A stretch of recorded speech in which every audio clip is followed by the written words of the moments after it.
I was 72 years old. I had been feeling off for a few months. Nothing I could name exactly, just off. The way a machine sounds different before it tells you something is wrong. My wife made the appointment.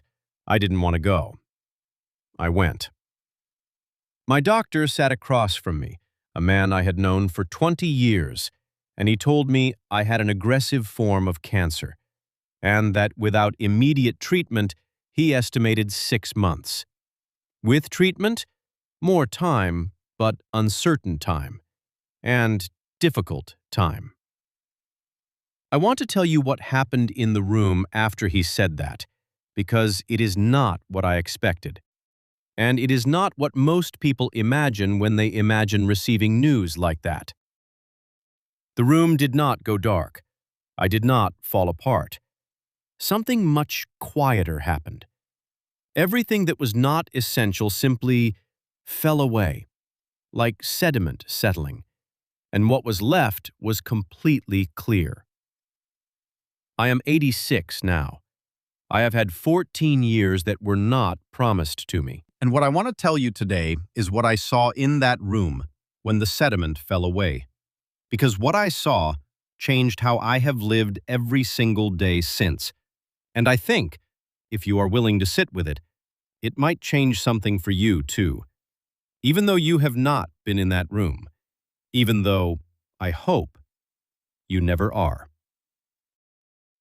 Section 2. What happened in the room? I want to describe what happened in that room as precisely as I can, because I have talked to other people who have received similar news, and there is a consistency to it that surprised me. It is not the experience the movies show you. There is no slow motion, no soundtrack, no dramatic realization. What there is sudden, overwhelming clarity. Like a room you have lived in for decades suddenly being lit properly for the first time. And you see in that light exactly where things are, exactly what matters, exactly what doesn't, with a precision you have never had before. Before that appointment, I had been living the way most people live, with a vague background awareness that life is finite, but not truly feeling it. Death was an abstraction. It was something that happened to other people at some point, probably quite far off. That morning, it stopped being an abstraction. And the first thing I noticed, in the car on the way home, before I had even spoken to my wife about it, before I had called my children, was this. I was thinking about people, not things, not projects, not unfinished goals. People. My wife's face. My son's laugh, the specific one he does when something surprises him. My daughter's hands. She has my mother's hands. Friends I hadn't spoken to properly in years. An old colleague I had argued with and never repaired. Not a single thought about money, not about reputation, not about whether I had accomplished enough or built enough or been impressive enough. The mind, when it finally believes that time is genuinely limited, goes immediately to the people, not the achievements, the people. I had spent most of my adult life organizing my priorities the other way around. Section 3. The 7 priority shifts. Priority 1. From productivity to presence. Before the diagnosis, I measured my days by what I had accomplished. Meetings attended, decisions made, problems solved, items crossed off lists. My days were full. My presence in them was thin. I was perpetually in the next moment, planning it, managing it, worrying about it, while the current moment passed unwitnessed. In the car home from the doctor's office, I thought about how many rooms I had been in without being in them. How many dinners I had sat at while running through tomorrow's schedule in my head. How many conversations I had been physically present for while being entirely somewhere else. I had been so busy building a life that I had forgotten to live inside it. The diagnosis did not give me more time. It gave me the first real reason I had ever had to actually inhabit the time I was already in. I made one rule in the weeks after that appointment, one rule only. When I am with someone, I am with them. Phone down, planning mind off. The person in front of me gets all of me, not the part of me that isn't elsewhere. It sounds simple. It was the hardest discipline of my life. But it was also, in the 14 years since, the source of more genuine connection than the previous 72 years combined. Priority 2. From grudges to repairs. In the first week after the diagnosis, I made a list. Not a bucket list, not places to see or things to do. A list of people I had unfinished business with. Relationships that had frayed or broken. Words that had been said and never addressed. Silences that had gone on too long. The list was longer than I expected. That surprised me. I thought of myself as someone who kept things in good repair. What I discovered was that I had been managing several relationships at a distance, keeping them technically alive while never doing the work of actually repairing them. There was a brother I had not spoken to properly in 11 years, a disagreement about our mother's estate that had hardened into something neither of us ever named. I called him the second week. He answered on the second ring. I said, "I need to tell you something, and I need to tell you that I'm sorry first before I say anything else." He was quiet for a long moment. Then he said, "I've been waiting for this call for 11 years. We talked for 3 hours. We have talked every week since.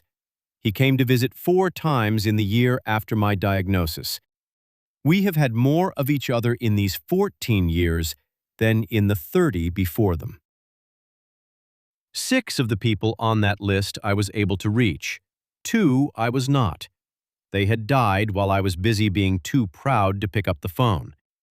Those 2 are the ones I think about most. Not the repairs I made, the ones I was too late to make. If there is someone on your list, you know who I mean. Don't wait for a diagnosis to make the call. Make the call today. Priority 3. From reputation to authenticity. I had spent an enormous amount of my adult life managing how I appeared.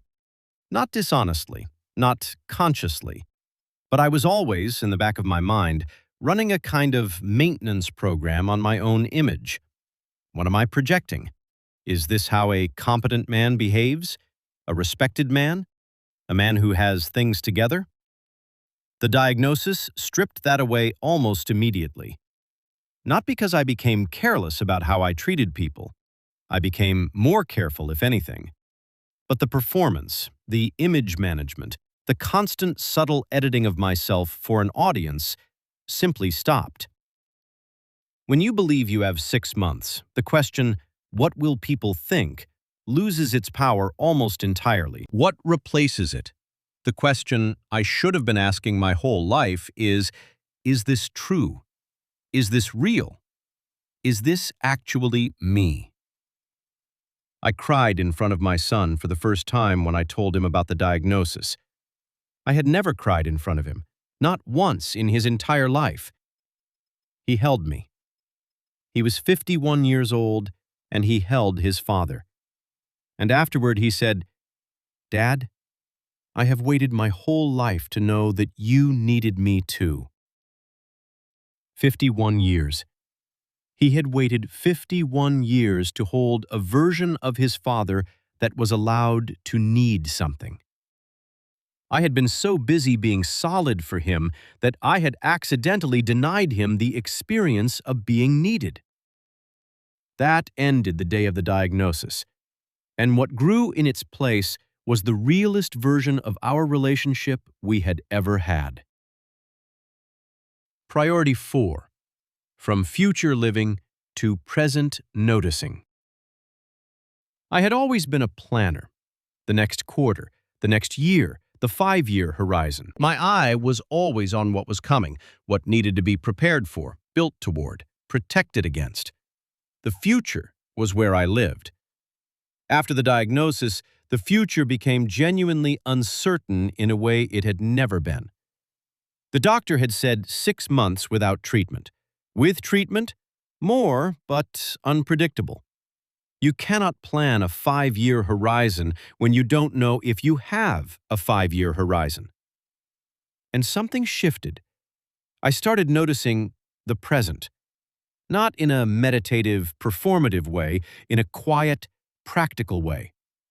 The light in the kitchen in the morning. The sound of my wife's voice when she is reading and doesn't know I can hear her.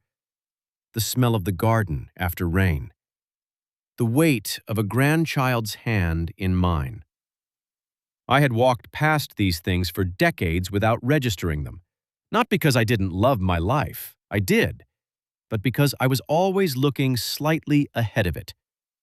The diagnosis moved my eyes, from the horizon to the room I was standing in, from someday to right now. The greatest gift those 6 months gave me was not wisdom about death. It was attention to life. Ordinary, daily, unremarkable life, which turned out, when I finally looked at it properly, not to be unremarkable at all. Priority 5. From fear of saying it to saying it. I was not raised in a family where love was spoken aloud. It was shown, through action, through provision, through showing up. But the words themselves, the direct, simple, unguarded words, those were rare. I carried that into my own family without meaning to. After the diagnosis, I stopped rationing it. I said, "I love you" to my wife when I woke up and when I went to sleep. I said it to my children when I called them and when I hung up. I said it to my grandchildren, who are small enough that they say it back without thinking and then go back to whatever they were doing, which is the purest form of love I have ever encountered. The words cost nothing. The withholding of them cost me and the people I loved 60 years of a warmth that was always there, but never named.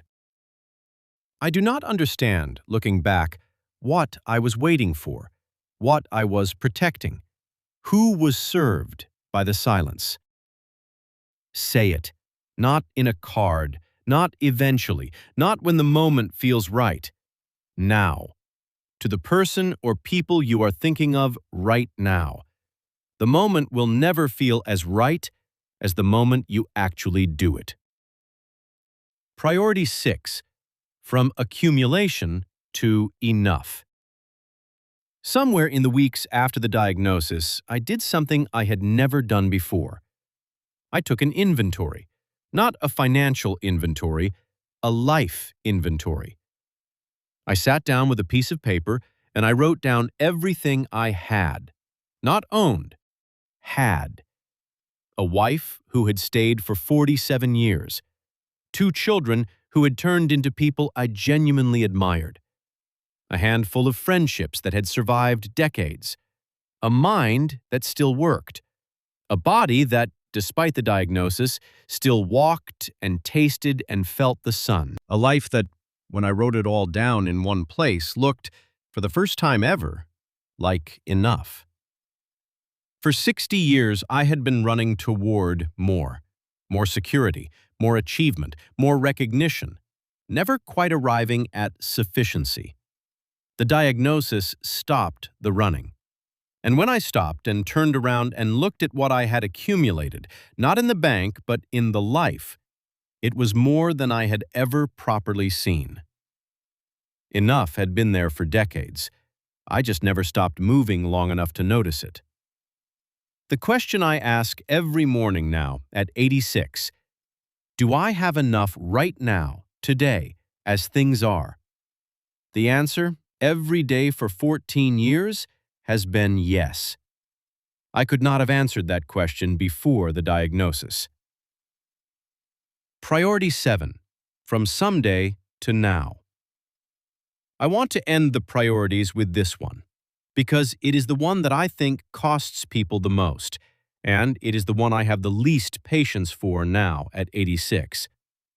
The word is someday. Someday I'll have that conversation.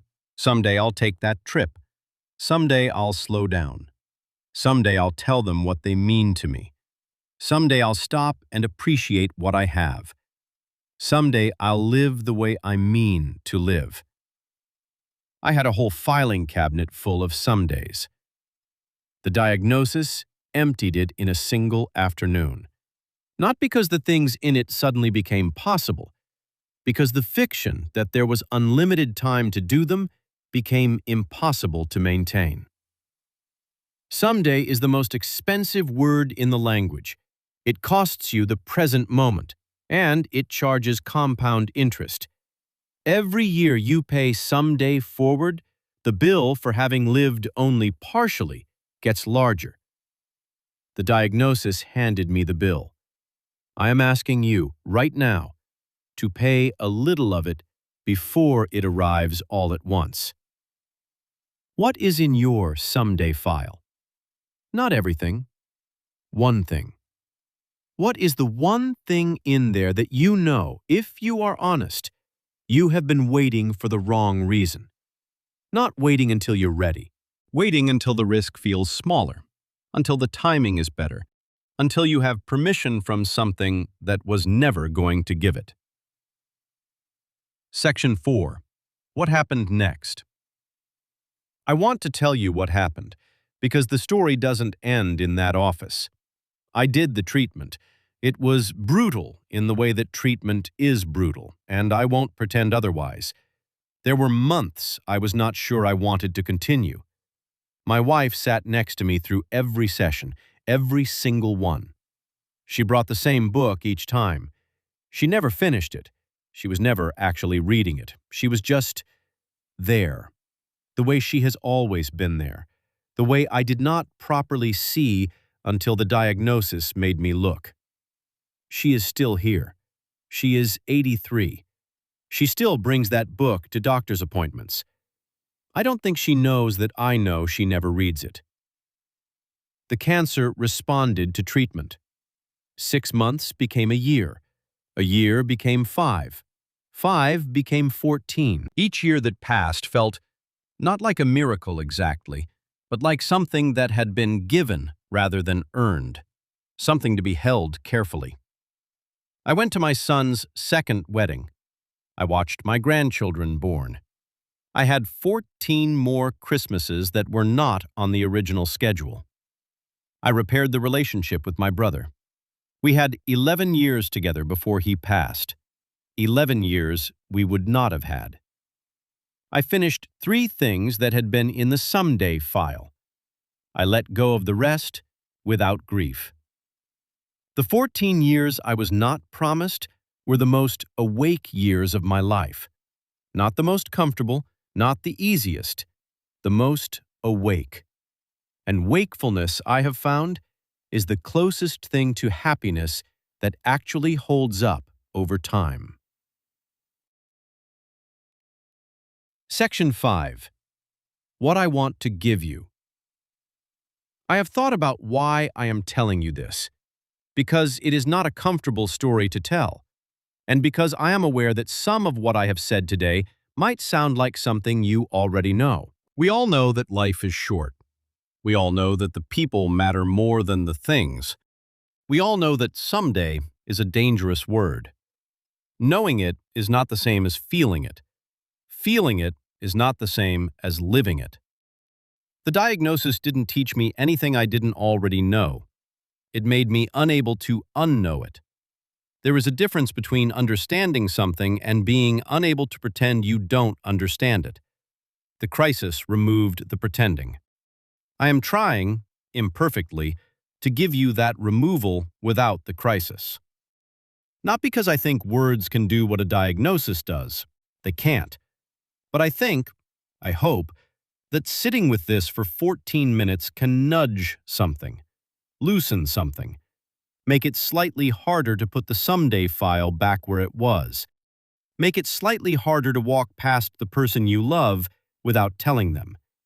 Make it slightly harder to be in a room with someone you love and be anywhere else. That's what I'm hoping for.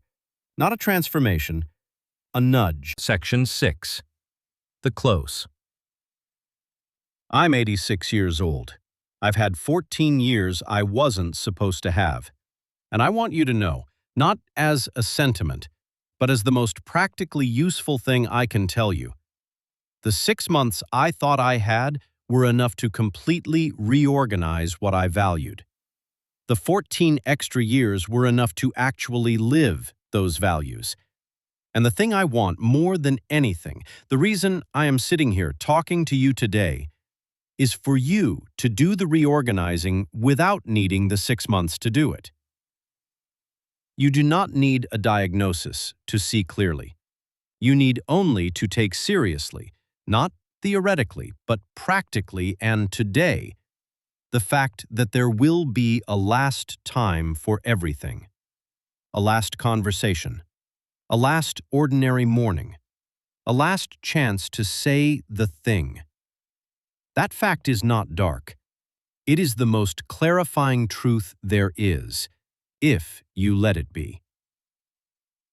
I'll leave you with one question. The same question I sat with in the car on the way home from my doctor's office 14 years ago. The question that reorganized everything.